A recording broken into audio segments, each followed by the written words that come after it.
The woods have always been a place of solace for me. The towering trees, the rustling leaves, and the distant calls of wildlife always made me feel connected to something greater than myself. So, when my friends suggested a hiking trip deep into the heart of the Appalachian Mountains, I eagerly agreed. Little did I know that this journey would turn into a nightmarish horror story that would haunt me for the rest of my life. We set off early one crisp autumn morning, armed with backpacks, tents, and enough enthusiasm to conquer any obstacle nature might throw our way. Our group consisted of 5 friends: Sarah, the adventure seeker; Mark, the ever-cautious one; Lisa, our nature enthusiast; Mike, the joker of the group; and me, the one who had dragged everyone into this adventure. The trailhead greeted us with a carpet of fallen leaves, crunching underfoot as we made our way deeper into the forest. The sun cast long shadows through the trees, and the air was filled with the earthy scent of moss and decaying leaves. It was perfect. Hours passed, and our laughter echoed through the woods as we shared stories and marveled at the natural beauty around us. We came across a clear, babbling stream, and Mark suggested we stop for a snack and to refill our water bottles. As we rested by the stream, I noticed a curious old man watching us from a distance. He stood there, shrouded in tattered clothes and a ragged beard, his eyes gleaming with an eerie intensity. He didn't speak or approach us, but simply observed from afar. Mark, ever the cautious one, whispered to me, "That guy gives me the creeps. What do you think he's doing out here?" I shrugged, feeling a shiver run down my spine. "Probably just another hiker, Mark. Let's not jump to conclusions." We finished our break and continued our hike, leaving the old man behind. Little did we know that this chance encounter would be the beginning of our descent into terror. As the day waned, we realized that we had ventured deeper into the woods than we had initially planned. The dense canopy above blocked out the fading sunlight, and the forest seemed to grow darker by the minute. Sarah, who had been leading the way, started to consult her map more frequently, trying to find our way back to the main trail. That's when we heard it, a distant, guttural growl that sent chills down our spines. We exchanged nervous glances, our previous laughter now replaced with uneasy silence. The sound grew closer, like some lurking predator stalking its prey. Mark gripped his hiking pole tightly, and Lisa clutched her bear spray. "What do you think that was?" Mike whispered, his voice trembling. "I don't know," Sarah replied, her eyes scanning the shadows. "But let's stick together and keep moving. We'll be fine." We continued onward, our pace quickening as the growls grew louder and more frequent. It felt as if the forest itself had come alive, bearing witness to our every step. Panic began to set in as we realized that the trail had disappeared, and we were surrounded by an impenetrable wall of trees and undergrowth. The growls turned into howls now, and they were all around us, closing in. We moved faster, our footsteps echoing through the woods as we tried to escape whatever was pursuing us. The darkness was suffocating, and the night seemed to swallow us whole. As we stumbled through the underbrush, our flashlights revealed fleeting glimpses of something inhuman. Glowing eyes, sharp claws, and twisted forms moved through the shadows. Panic gripped us tighter, and we lost all sense of direction. The forest had become a labyrinth, and we were the prey. At one point, we stumbled upon an ancient, overgrown clearing. In the center, we saw a circle of eerie, flickering torches, and within the circle, the old man from earlier stood, his eyes fixed on us.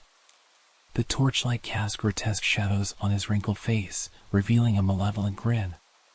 It was as if he had been waiting for us, orchestrating this nightmare.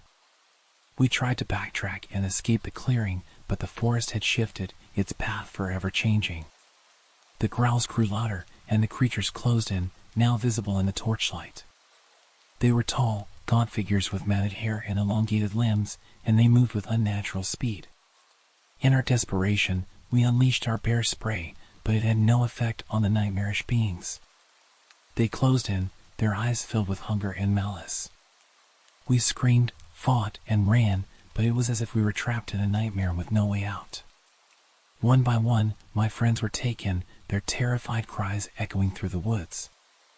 I was the last one left, and as the creatures closed in on me, the old man stepped forward. He whispered something in a language I couldn't understand, and the world around me twisted and distorted. I woke up in my tent, drenched in sweat, the sun filtering through the fabric. It took me a moment to realize that I was alone in the campsite, my friends nowhere to be seen. I called out their names, but there was no response, only the distant sounds of the forest. Trembling, I packed up my gear and made my way back to the trailhead, retracing our steps. It was as if the nightmare had never happened. There was no sign of the old man, the creatures, or my friends. I reported the disappearance to the authorities, but they found nothing, no trace of our ill-fated hiking trip. To this day, I'm haunted by the memory of that horrific night in the woods. I can't escape the feeling that something malevolent still lurks out there, waiting for its next victims. And every time I close my eyes, I see those glowing eyes and twisted forms, a reminder that some horrors are all too real. The night was dark and stormy, with thick clouds concealing the moon and casting an eerie shadow over the city. Rain pounded relentlessly against the windshield of my old delivery car as I navigated the unfamiliar streets. I had been delivering pizzas for years, but this was no ordinary night. This was the night that would haunt my dreams forever. The address on the order was strange, to say the least. It led me to the outskirts of town, to a neighborhood I had never been to before. The houses here were old and decrepit, their windows boarded up, and their lawns overgrown with weeds. It felt as if I had entered a ghost town, a place abandoned by time and forgotten by civilization. I double-checked the address on the slip of paper in my hand and confirmed that I was indeed in the right place. The house in question stood at the end of a long, winding driveway. It was a massive, Victorian-style mansion that loomed ominously in the darkness. Its once grand facade was now crumbling, and the windows were shattered. The front door creaked open, seemingly on its own, as if inviting me inside. I hesitated for a moment, my heart pounding in my chest. I'd delivered pizzas to some strange places before, but this was on a whole other level. The storm outside grew more intense, and the rain seemed to be falling in torrents. I decided I couldn't leave the pizza out in the rain, so I reluctantly stepped out of my car, clutching the pizza box tightly to my chest. As I approached the front door, it slammed shut with a deafening bang, causing me to jump in terror. I tried to push it open, but it wouldn't budge. Panic set in as I realized that I was trapped outside, in the middle of a storm, in front of a derelict mansion that seemed to have a mind of its own. I pounded on the door, shouting for someone to let me in. Just when I thought I was doomed to be soaked by the relentless rain, the door slowly creaked open again. It was as if the house had heard my pleas and decided to grant me entrance. Relieved but cautious, I stepped inside, and the door slammed shut behind me once more. I was now in a dimly lit foyer, the air heavy with a musty odor. The place was filled with cobwebs, and the wallpaper was peeling off the walls. It was like stepping into a nightmare. I called out, "Hello? I have a pizza delivery for this address." My voice echoed through the empty house, but there was no response. I took a few hesitant steps forward, my footsteps echoing in the silence. I followed a corridor that led deeper into the mansion. The only source of light was the faint glow of my flashlight. The place was massive, and it felt like a maze. The walls seemed to close in on me, and I could hear strange sounds in the distance, a whispering wind, the creaking of old wood, and faint, eerie laughter. I finally reached a set of stairs that led to the upper floors. As I climbed, the feeling of dread intensified. I couldn't shake the sensation that I was being watched. Every shadow seemed to come alive, and I could have sworn I saw fleeting figures darting in and out of my peripheral vision. Reaching the top of the stairs, I found myself in a dimly lit hallway. The doors to the rooms along the corridor were all closed, but one of them stood ajar. A faint, flickering light emanated from within, casting eerie shadows on the walls. It was the only source of light in the entire house. I approached the open door cautiously, and what I saw inside made my blood run cold. The room was adorned with hundreds of candles, their flames dancing in the air. In the center of the room stood a long, wooden table covered in a blood-red tablecloth. At the head of the table sat a figure, their face obscured by a hood. "Is that the pizza?" the hooded figure rasped, their voice like dry leaves rustling in the wind. I nodded, my voice barely a whisper. "Why yes, I have your pizza."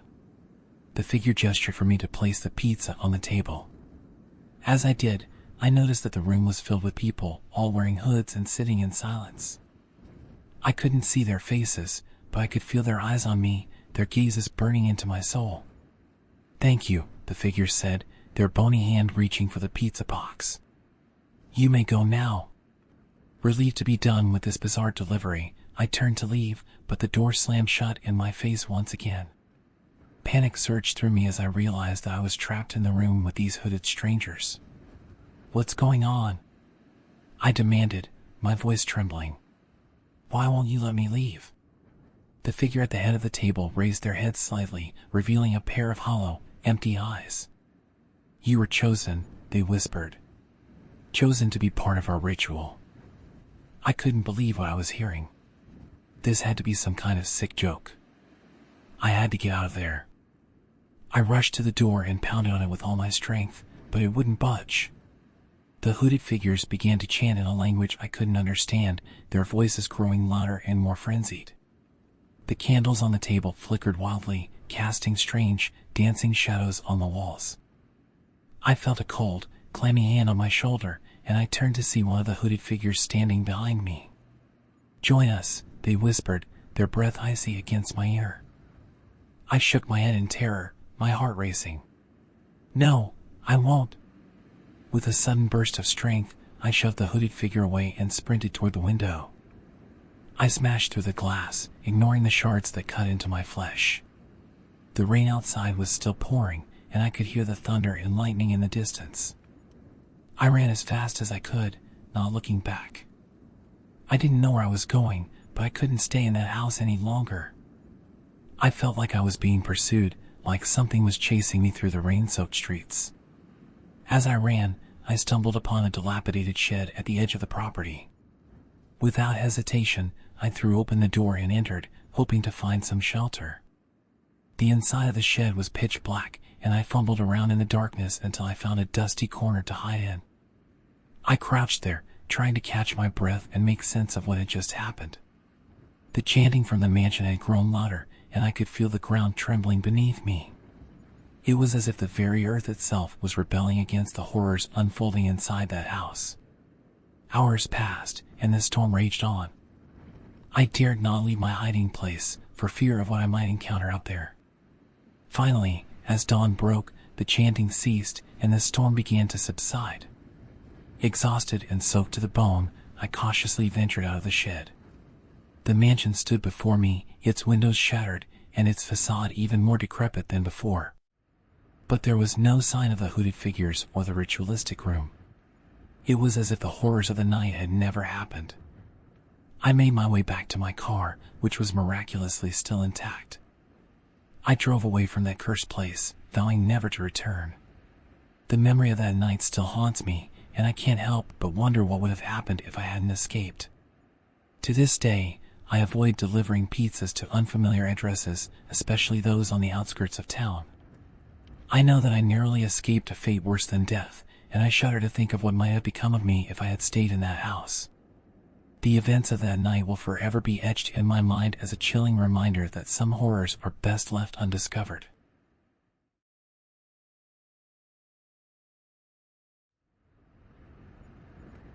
The cold wind sliced through my ski jacket, sending a shiver down my spine as I stood at the edge of the snow-covered slope. It was the dead of winter, and my friends and I had decided to take a ski vacation in the remote mountains of Colorado. The idea of spending a week away from the hustle and bustle of city life had seemed like a dream come true, but little did we know that our vacation would soon turn into a nightmare. We arrived at the rustic cabin we had rented for the week, nestled deep in the heart of the mountains. It was a charming, albeit somewhat eerie, place that had clearly seen better days. The wooden beams creaked with every gust of wind, and the ancient fireplace struggled to provide even a hint of warmth.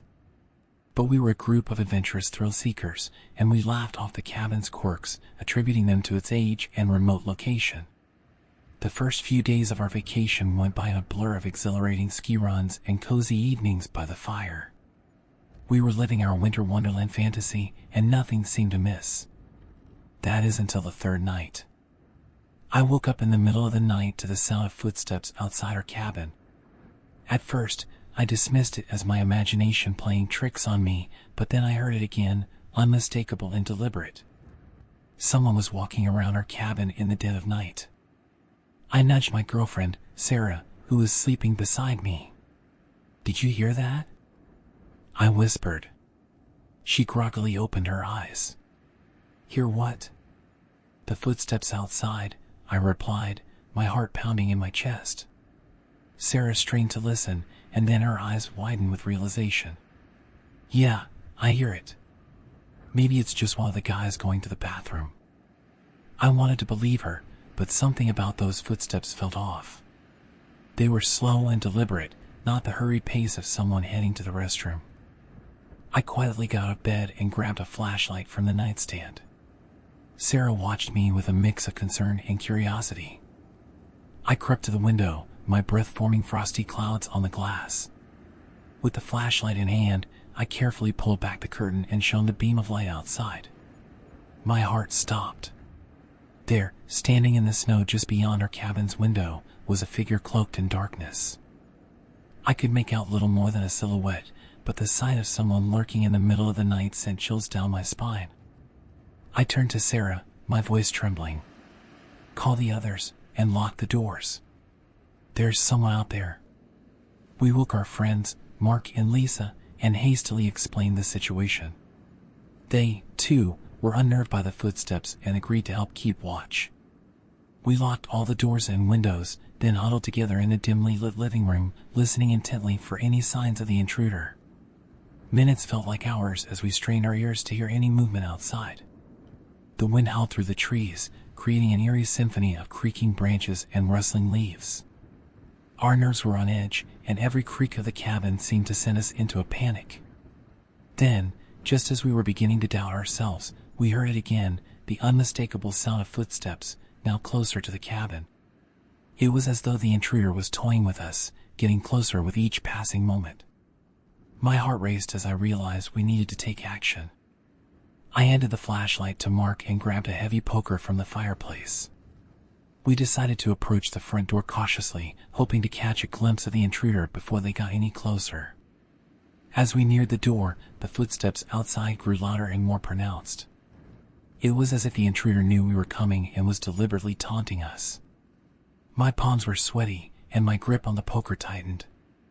Mark swung open the door, and the flashlight's beam pierced the darkness. What we saw next sent shivers down our spines. There, standing just a few feet from us, was a figure draped in tattered, blood-stained clothing. Their face was obscured by a hood, and their hands were clutching something that glinted in the flashlight's beam. Before we could react, the figure turned and bolted into the forest, disappearing into the night. We were left standing there, shaken and terrified, our minds racing to make sense of what had just happened. We decided to call the police immediately, who arrived at the cabin within the hour. They searched the surrounding area but found no trace of the intruder. The bloodstains on their clothing were a disturbing mystery that left us with more questions than answers. The police took our statements and assured us they would increase patrols in the area. They also recommended that we cut our vacation short and return to the safety of civilization. We readily agreed and packed our belongings in a hurry, eager to leave the cabin and its ominous secrets behind. As we drove away from that remote mountain cabin, a sense of relief washed over us. But the questions remained. Who was the intruder, and what were they doing in the woods in the dead of night? The bloodstains on their clothing haunted our thoughts, leaving us with a sense of unease that would stay with us long after we left the mountains. Our ski vacation had turned into a chilling encounter with the unknown, a nightmarish experience that would forever be etched in our memories. We may never know the truth behind that mysterious figure, but one thing was certain: we had ventured into the mountains seeking adventure, and we had found something far more terrifying than we could have ever imagined.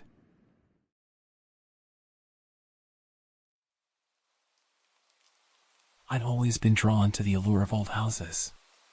The creaking floorboards, the whispering winds through the ancient windows, and the stories they held within their walls.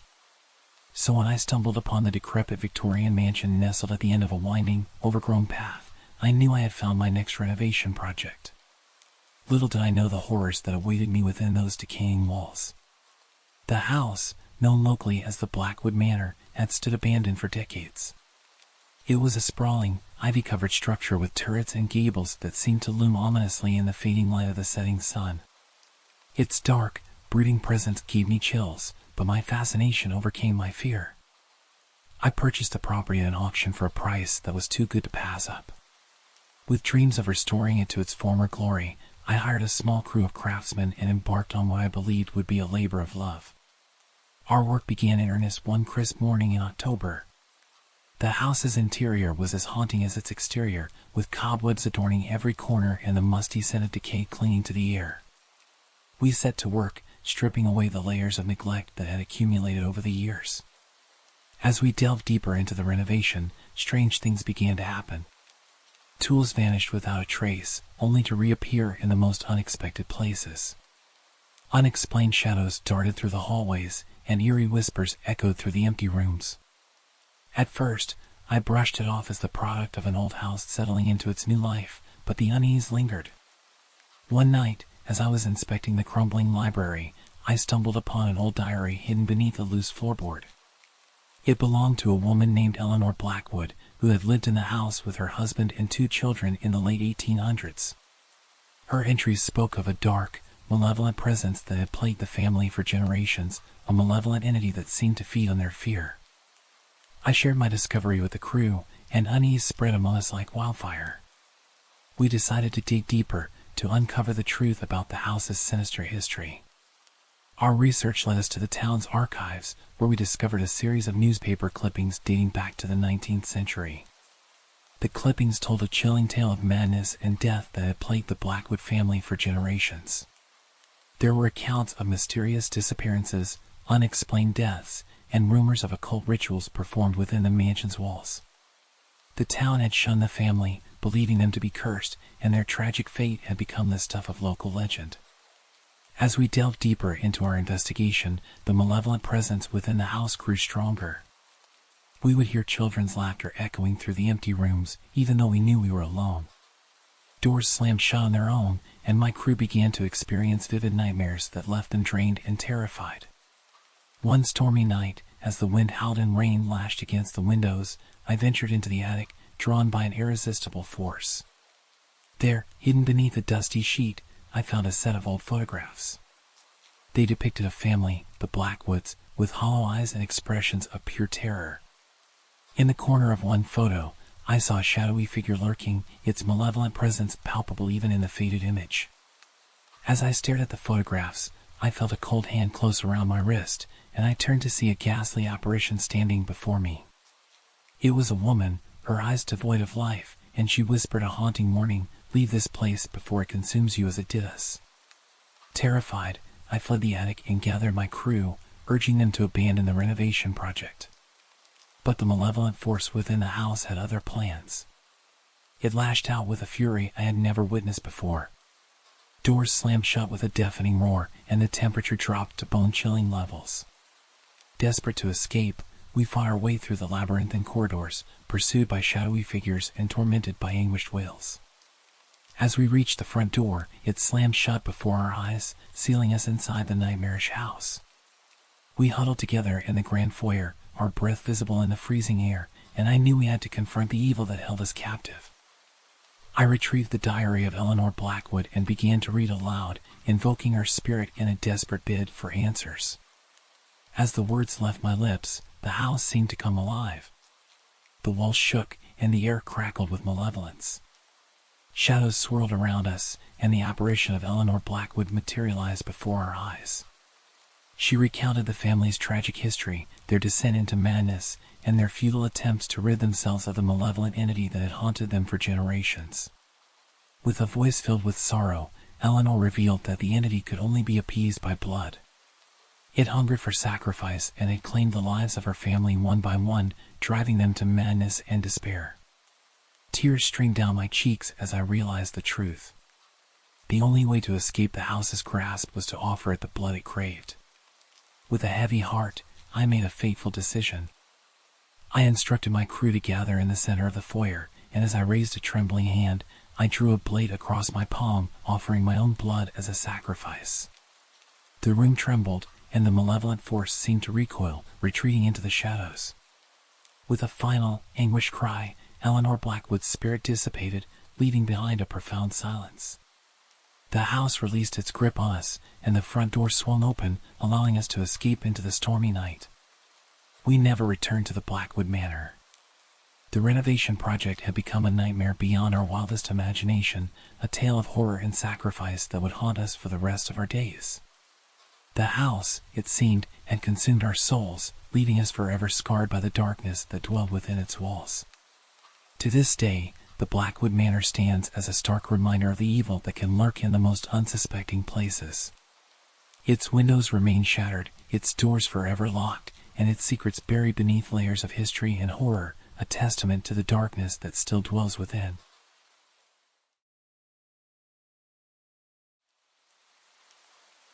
The air was thick with the scent of pine and damp earth as my friends and I trudged deeper into the dense woods. We had embarked on a hunting trip that promised to be an adventure of a lifetime. Little did we know that it would turn into a nightmare we would never forget. It was a crisp autumn morning, the kind that makes you feel truly alive. The leaves beneath our boots crunched with each step, and the occasional rustle in the underbrush hinted at the elusive game that called this forest home. My heart raced with anticipation as I gripped my trusty hunting rifle, the cold steel sending shivers down my spine. With me were my two closest friends, Jake and Jenny. Jake was a rugged outdoorsman with a beard that seemed to merge seamlessly with the wilderness, while Jenny was an avid hunter who had an uncanny knack for tracking prey. We had spent years bonding over our shared love for hunting, and this trip had been a long-awaited dream come true. Our plan was simple: spend a few days in the wilderness, hunting for deer and other game, and return with stories of our epic adventures. We set up camp near a small creek, our tents nestled among the towering trees. The sun dipped below the horizon, casting long shadows that seemed to stretch infinitely into the forest.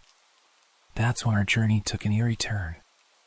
As darkness enveloped the woods, we gathered around a crackling campfire, its warm glow pushing back the encroaching blackness. We shared stories and laughter, and the mood was light as we reminisced about our past hunting expeditions. But beneath the veneer of camaraderie, a sense of unease began to settle upon us. The woods seemed different tonight, more silent and foreboding. I couldn't shake the feeling that we were being watched. My eyes darted between the trees, searching for any sign of movement, but all I saw were the swaying branches and the eerie dance of the campfire's flames. I chalked it up to nerves, the darkness playing tricks on my imagination.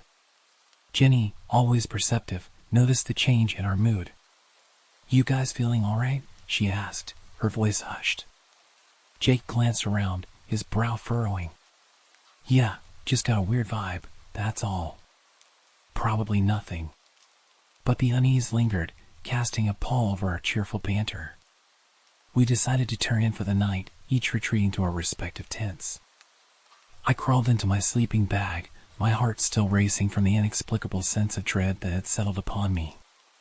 As I lay there, trying to will myself to sleep, I heard it, a distant, haunting sound that sent a shiver down my spine. It was a low, mournful howl, like nothing I had ever heard before. I strained to listen, my breath held in anticipation. It sounded like a wolf, but there was an otherworldly quality to it, something that set it apart from the natural world. The howling grew louder, closer, until it surrounded our campsite. I could hear Jake and Jenny stirring in their tents, their hushed voices filled with concern. We were experienced hunters, but this was something we couldn't explain. Suddenly, the campfire went out with a sharp hiss, plunging us into complete darkness.